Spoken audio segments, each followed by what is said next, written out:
Pipeline স্থানান্তর কাজের জন্য বৃহস্পতিবার রাজধানীর কুর্মিটোলা, খিলক্ষেত, কাউলা সহ আশেপাশের এলাকায় 13 ঘণ্টা গ্যাস বন্ধ থাকবে। বুধবার এক সংবাদ বিজ্ঞপ্তিতে এই তথ্য জানিয়েছেন গ্যাস বিতরণকারী সংস্থা তিতাস।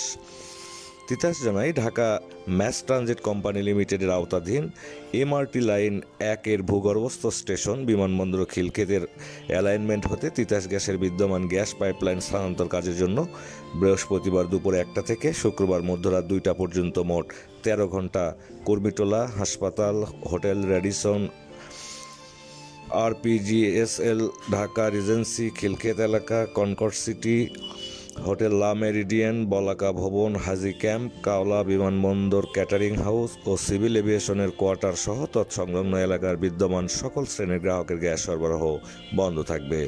এছাড়া জোয়ার, সাহারা, নিকুঞ্জ ও তৎকালীন এলাকায় গ্যাসের স্বল্প চাপ বিরাজ করতে পারে বলেও জানিয়েছে তিতাস।